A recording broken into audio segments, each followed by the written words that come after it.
Alhamdulillah, you found this site in your search of knowledge. May you benefit from it, and may it help you in your Quranic, religious, and spiritual journey. Assalamualaikum warahmatullahi wabarakatuh. Welcome back to Quran Journey, one surah at a time. In our previous episode, we explored Surah Al-Falaq, a chapter that teaches us to seek Allah subhanahu wa ta'ala's protection from the harms and dangers that surrounds us, from the darkness of the night, from envy, and from hidden forms of evil. But what if the greatest danger does not come from the world around us? What if it comes from within? From the thoughts that quietly enter our minds, the doubts that shake our faith, the temptations that pull us away from what is right, the whispers that no one else can hear. Today, we explore the final chapter of the Quran, a surah of only 6 verses, yet one that Muslims around the world recite every day, seeking protection from one of humanity's oldest enemies. This chapter is Surah An-Nas. Today, we'll discover why this surah concludes the Quran, the wisdom behind each verse, and the timeless lessons it teaches about protecting our hearts, minds, and souls. The name Annas means mankind or humanity. It is the 114th and final chapter of the Quran. Although short, it carries a message that concerns every human being. Some key facts: it contains 6 verses. It is generally classified as a Makkan surah. Along with Surah Al-Falaq, it forms the 2 chapters of seeking refuge. As the Prophet, peace be upon him, regularly recited these 2 surahs in the morning, evening, and before sleeping as a means of seeking Allah subhanahu wa ta'ala's protection. It focuses on protection from the unseen whispers that influence the human heart. Surah An-Nas reminds us that not every battle is physical. Some of the most important struggles happen within ourselves. And those struggles begin with our thoughts. Let's dive into some historical context. From the very beginning of human history, the Quran tells us that Satan sought to mislead mankind. When Allah subhanahu wa ta'ala created Adam alayhi salam, Satan refused to obey Allah's command to bow in respect. Out of arrogance, he vowed to tempt humanity away from this straight path. Throughout the Prophet Muhammad, peace be upon him, mission, believers faced not only physical oppositions but also doubts, temptations, and attempts to weaken their faith. Surah An-Nas was revealed as a prayer for protection against these unseen influences. It teaches believers that while we may not always see the source of temptation, Allah subhanahu wa ta'ala knows every whisper before it reaches our heart, and He alone can protect us from it. So let's dive into the verses. Verse 1. قُلْ أَعُوذُ بِرَبِّ النَّاسِ. Say, I seek refuge in the Lord of mankind. The surah begins, say, I seek refuge in the Lord of mankind.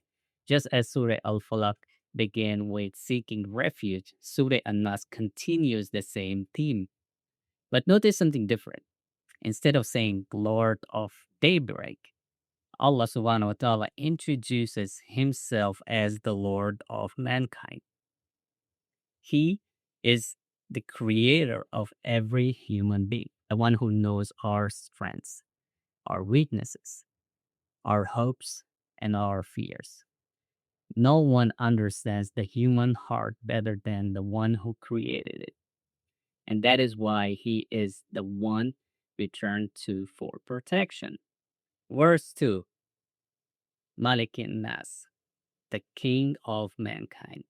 The next verse introduces another Allah subhanahu wa ta'ala's magnificent attributes. He is the King of mankind.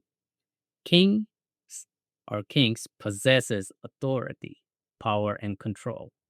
Yet every worldly king rules only for a limited time. Their their kingdoms rise and fall. Their authority has limits, but Allah's kingdom has no beginning, no end. His authority extends every nation, every generation, and every human being. Nothing happens outside his knowledge or permission. When believers remembers this, they find comfort knowing that no worldly power is greater than Allah subhanahu wa ta'ala. Verse 3, the God of mankind. Now Allah subhanahu wa ta'ala introduces a third description. He is the God of mankind.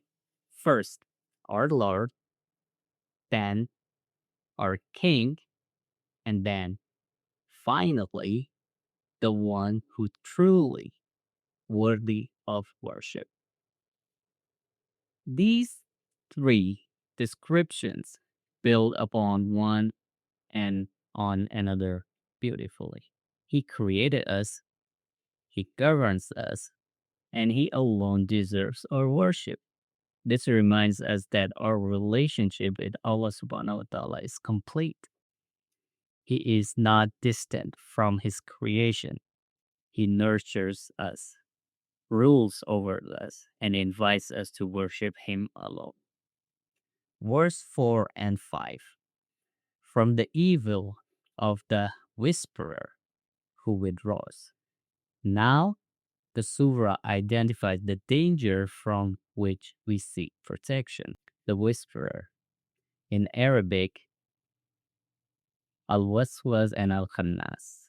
The one who whispers evil suggestions into people's heart, then withdraws. Notice the description. Satan does not force people to commit sins. He whispers, he plants doubt, he encourages temptations, he beautifies wrongdoing, then steps back, allowing people to think those thoughts originated from themselves. This teaches us an important lesson. Not every thought that enters our minds deserves to be accepted. Believers are encouraged to examine their thoughts carefully, to remember Allah subhanahu wa ta'ala, and to reject the whispers that leads or to lead away from goodness. Islam teaches that remembering Allah subhanahu wa ta'ala weakens these whispers, just as darkness disappears when light appears. Verse 6, from among jinn and mankind.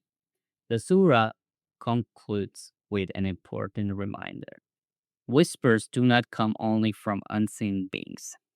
They can also come from people. Sometimes a person encourages us towards honesty, kindness, and faith. Other times, people may influence us toward dishonesty, arrogance, sin, or hopelessness.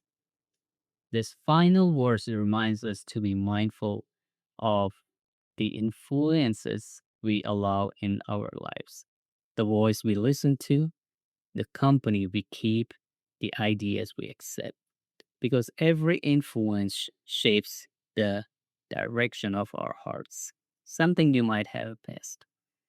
Have you noticed the beautiful connection between the last three chapters of the Quran? Surah Al-Ikhlas teaches us who Allah subhanahu wa ta'ala is. Surah Al-Falaq teaches us to seek protection from external harms. Surah An-Nas teaches us to seek His protection from internal harms. The order is remarkable. First comes belief, then protection from dangers around us, then protection from dangers within us. The Quran ends by reminding every believer that faith is not only about understanding Allah subhanahu wa ta'ala, it is also about protecting the heart that believes in Him. So, what does this mean for us today? Well, today we are surrounded by countless voices, social media, news, advertising, entertainment, opinions, constant distractions competing for our attention. Some inspires us, others pulls us away from what truly matters. Surah An-Nas reminds us that not every influence deserves a place in our hearts. It teaches us to pause, to remember Allah subhanahu wa ta'ala, to seek His guidance before acting on every thought or emotions. Because protecting our hearts is just as important as protecting our bodies. True peace comes when our hearts remain connected to the one who created them. Let's go over some reflection question. Before we conclude, take a moment to reflect. What influences shapes your thoughts the most each day?